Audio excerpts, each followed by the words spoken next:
Well, I just want to take a little bit of time to talk about how I came up with this design for the park that is currently marked as surplus land. I'm just going to set that aside for now because there's some other things we need to talk about before we actually get to the drawing. The first thing that I do with a client when I'm looking at doing a design for them is I try and diagnose what their needs are. So what they currently have, what their land is like, what it's useful for, and then what their needs are now and going forward, what their wants are now, and the things that they think they might want down the road. So right now we have two opposing sides. In very broad terms, we have the people who want housing, and we have the people that want to maintain our green space. And within the people who want to maintain the green space, there's a bunch of camps ranging from keep it as it is to develop it into something like what I've described here.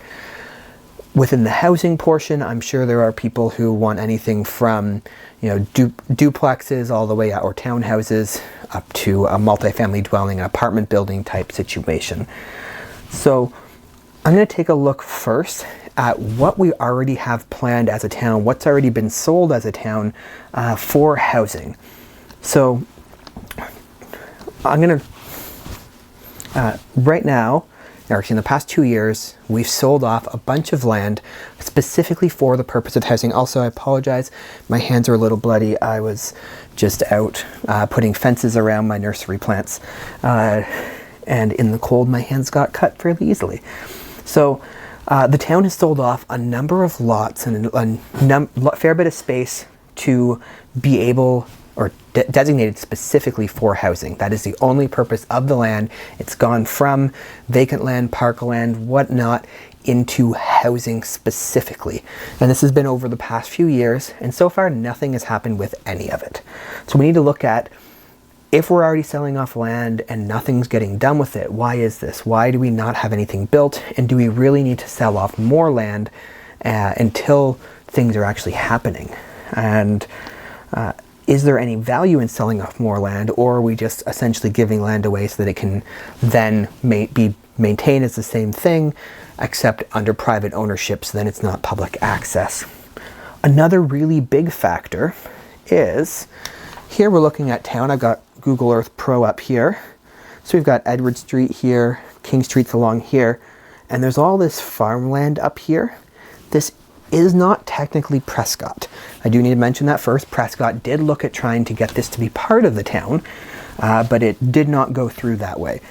This is Augusta, and Augusta is currently looking at putting, from what I understand, a 300 house subdivision in this space.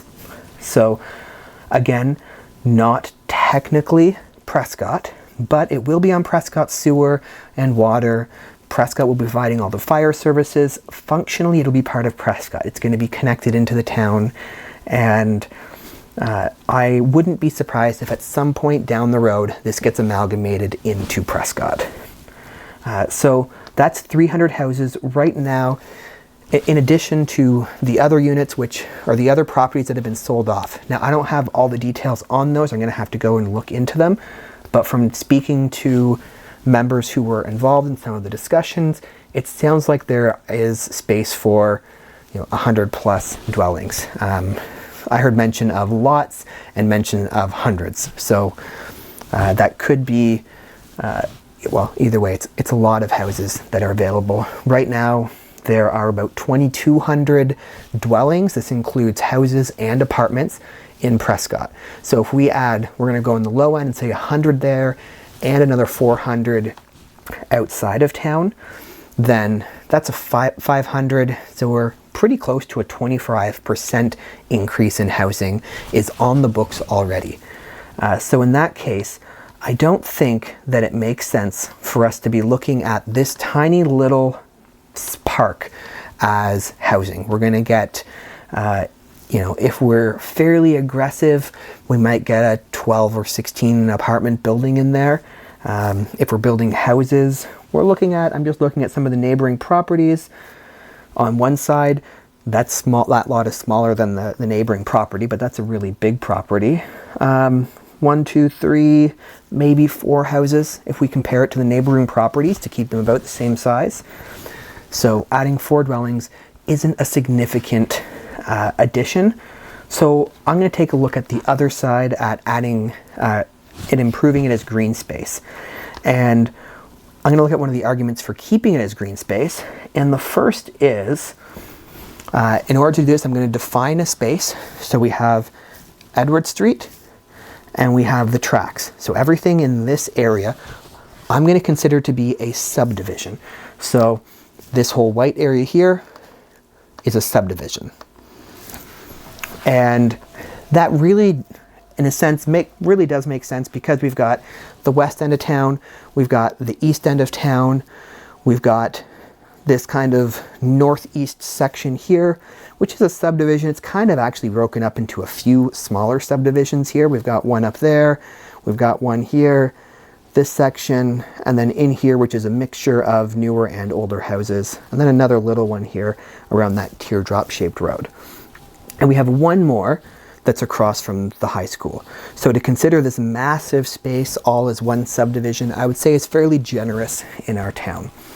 So within this space, actually, when this subdivision is built over here in Augusta, they're going to have to meet minimum requirements for green space. There are a lot of reasons for these. One is property value, one is ecological, another is crime rates. Low green space areas are associated with higher crime rates, and actually increasing the amount of green space decreases crime rates. And as we currently have a rapidly rising drug problem in town, I think it makes sense to do everything we can to kind of stem the tide of increasing crime rates. So let's take a look at what green spaces we currently have in this area. So I've been fairly generous with what I've considered green space. So first off, we have this whole area. We have the beach, we have the boat launch. I included that little strip of grass in front of the boat launch. I included up possibly into some of the land that's not actually public land there, but I've decided I'd rather be a little more generous with my declaration instead of being stingy and kind of lean the argument in my favor. Second one is this scuba park area. So as I zoom in here, we've got, this is where the scuba park is, and we have this grass area here. Again, I don't know how much of this is actually townland. I have access to the maps. I have not looked at them yet. I just decided to be generous with my mapping and possibly include some private land in my calculation of public land. And then we have the Riverwalk Park, beautiful developed park. It is, there's a lot of not green space, there's a lot of paved space, but I'm going to consider all of it to be green space because we're going to call it, it's an outdoor space, there is green there, it's a beautiful area. And then the amphitheater, I even included the amphitheater building and the walkways around it, all the way until we reach that Edward Street line. The only other town-owned green space that we have is this area in discussion. So I'm just going to zoom in a little bit and angle my camera down. So here we go. We've got the lot up here, which is what's in question, and then we have this space along the side. So I've included all of that in here. Now, if we were to sell off this lot of land, we've now decreased the total green space in the West End in all of this area to 2.9%. This is according to what I've just mapped off here. So decreasing that to 2.9% is below what any subdivision can build. You cannot build a subdivision with that little green space for a variety of reasons. So maintaining that green space that we have, we're still not technically a legal subdivision for if we were to put the application in now. So from that argument, we can see that we don't have a lot of green space available. I'm just going to set my computer down here and switch to the plan. So we don't have a lot of green space available. We also don't have anything else that a lot of those people at the top can walk to. There's a lot of elderly people in town right now. our town kind of goes through fluctuations.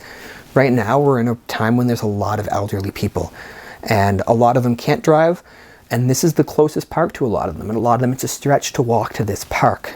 If we remove this, they have to go all the way down to the waterfront.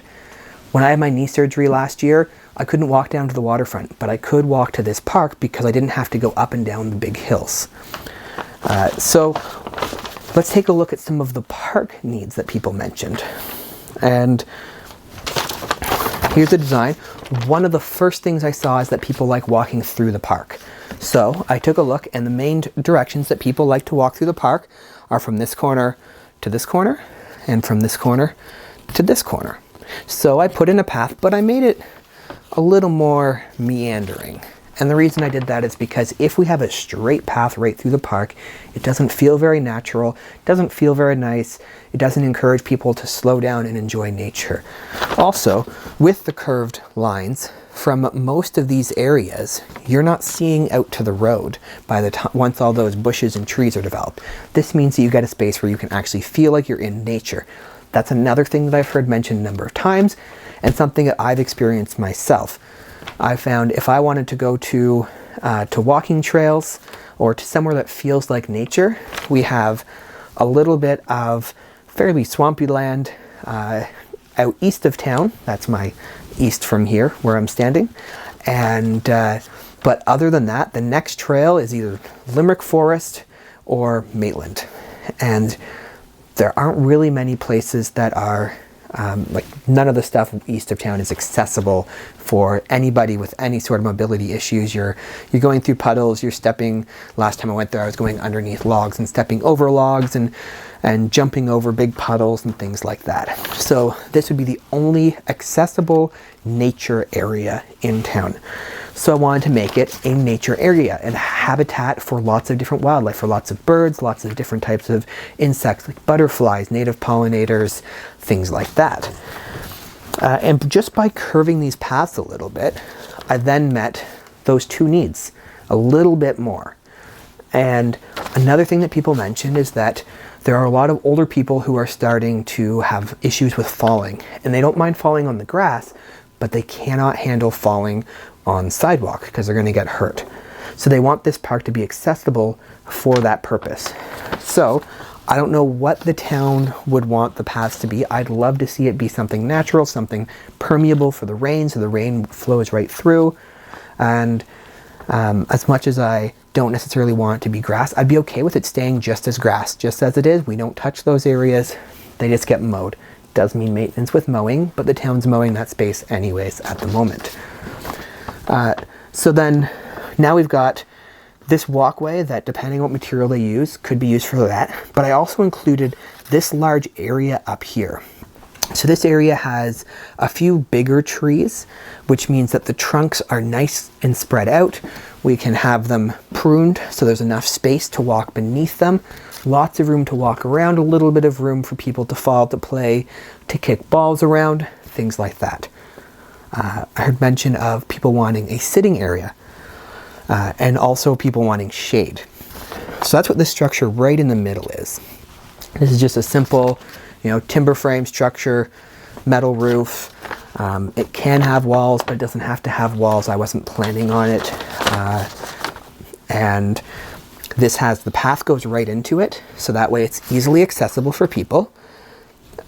But then the path can kind of be towards the north end, and there's room for some picnic tables down here, some benches, things like that. Easily accessible seating for seniors, for kids, for all generations alike. This is a space where people can come, they can sit, they can play board games, they can have picnics, they can listen to the wildlife around them, listen to the birds, cool down. And it's the only shade structure that I have set up that isn't going to take a few years to come into play. And so then I looked at some more of the things that people said.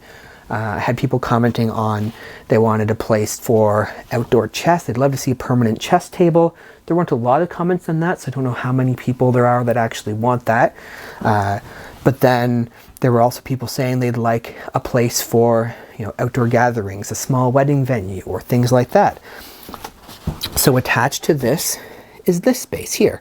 And it's lined with flowering bushes, except for this gap here, which will allow access to this area out here. So then with the flowering bushes, and possibly by removing these 2 trees here, that might become part of the plan, is that this becomes a place where we can have a wedding venue, a place where we can have photographs, and with all the beautiful flowers in the background. It's a place where we could install permanent chess tables or board game tables. There's a bunch of different options of what could be done there. It could also be something as simple as just some benches around the outside. Lots of options. This is a really rough plan and initial. I drew this at like 2 in the morning just because I felt like I needed to do something. So then other needs that I heard mentioned was heard some people that just want, quiet places to sit and lie down, have a Sunday afternoon nap, or sit and read a book with their kids. So I had added a couple different places for these. One is this trellis, the other one is this trellis, and the third one is this triangle area down here. So the 2 trellis areas are essentially the same thing.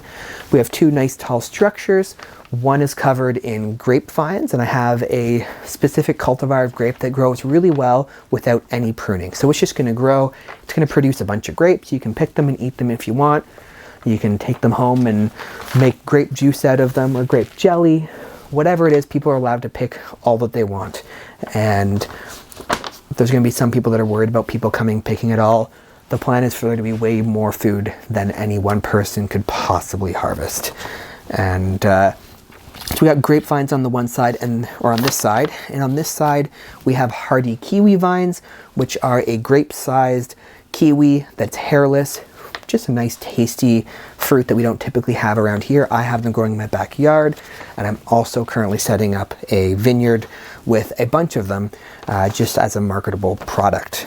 And these 2 structures, they'll have shade because of all the leaves, but as the air evaporates off the leaves, it actually creates evaporative cooling. It's a cooling effect from the air evaporating. So these areas aren't just going to feel cooler, they're actually going to be cooler than the outside areas, especially with all these other trees around. By the time the wind blows through, it's going to be cooled off a fair bit in the peak of summer. And then we have this last spot down here. This little triangle is a really fun spot that I thought of, which is it's surrounded by bushes and it has one opening, and this can be a little gated opening. So you can just have a little swing gate, nice simple design, and then you can come on down here, grab some books with your kids at the library, come in here, close the door, sit down, read the books to your kids. Now, if you have kids, I don't yet, I hope to someday, but if you have kids, you know that they're not all the same. So you might be reading your book to one kid, and all of a sudden the other kid is over there picking blueberries and shoving them in their face, and probably putting about as many on their face as in their face, but that's okay, because there's a whole lot of extra food that we're producing. It doesn't matter if a little bit gets wasted for a kid to make memories and get blueberry stains on their face. But this space is going to be a nice safe place where the kid doesn't have to worry. As long as that gate doesn't open, you can stick a little bell on it, a little thing that dings when it opens and closes. So that way, as long as they don't hear that ding, they know that their kid is still in there with them. And if their kid gets really quiet, they might want to take a look, just because quiet kids are usually up to trouble. So we've created that area. So we have this large shaded area up here. There were also people that mentioned that they wanted to have room to be able to kick a ball and stuff around. There were some people that mentioned the outdoor hockey rink. That's not something that has been happening for a fair while now. And since they stopped doing this hockey rink, they started putting them in other places, like in the marina. And we have the new hockey arena, although that gets booked up, so it's not necessarily equivalent to an outdoor rink. But with our winters going the way that they're going, there really aren't many times when we can put an outdoor rink up. So I didn't really leave space for an outdoor rink. That did not factor into this design. That's one need that I did not meet, or one want that I did not meet. But that's because it's being met elsewhere, just like I didn't meet the housing desire, because that's being met elsewhere in a really big way. So we've got the shaded area where there's room to walk around, to fall, to kick balls. this shaded area, it's going to be a lot cooler. It can be a sitting area. It can be, you know, yoga classes, whatever people want to do. Same thing over here. We can even stick in this structure, you could stick a number of, you know, those big porch swings. We could have a few of those in there where people can sit down and read. And when those elderly people are going for a walk and they see they come into the park, they can cool down before trying to make the walk home. So I looked at all the needs. I just kept on incorporating them into the design. And then in the next video, I'm going to talk about how I chose what goes in here. So first was I wanted to meet the needs. I wanted shade.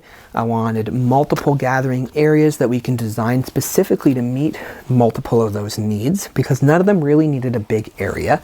So we were able to split it up into these different sections. Another need that we had is food. We are in an area and a time when food's getting really expensive and our income in this area isn't very high. So we need to have better access to food. So I decided that this is going to be a lot of edible landscaping. So almost everything in this is going to be either everything in here is edible, medicinal, or is serving some sort of ecological function to help this all function as an ecosystem so that we don't have to take care of it. And it'll take care of itself. So that's how I got to this. I looked at all the needs that were mentioned and I tried to figure out how to meet all of those needs in here.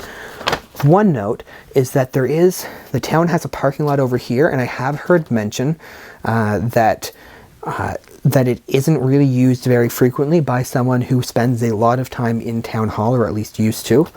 And so that's one location where there's room for maybe 3 tiny houses or something. So they're not full-size houses. They're not going to be the same as all the houses around it, but they are still basically like 3 apartments. And then they'll have this beautiful front yard that everyone else also has access to. So I'm going to stop the video here. And this was a little bit of a technical talk, talking about kind of the plans, defining spaces, things like that. And in the next one, we're going to start looking at how we actually designed this and how I came to this point. And again, this is just a very beginning perspective. This was drawn in pen in one go, and you know, the only thing that changed is I had one little bit of a line for a path that disappeared. Actually, this line here should have disappeared. So I didn't rethink very much in this design. So I'm going to end it there, and please take the time to think about this. Think about, I'm obviously for it being a park. You're allowed to be for it being housing. Housing is important, especially if you're one of the people who's currently looking for housing. And I personally think that it isn't a big enough space to be worth selling off as housing, especially when we have this other land that's been sold off that isn't being developed yet. So I think we need to follow up on that and see what we can do to get those areas, to get those projects moving forward.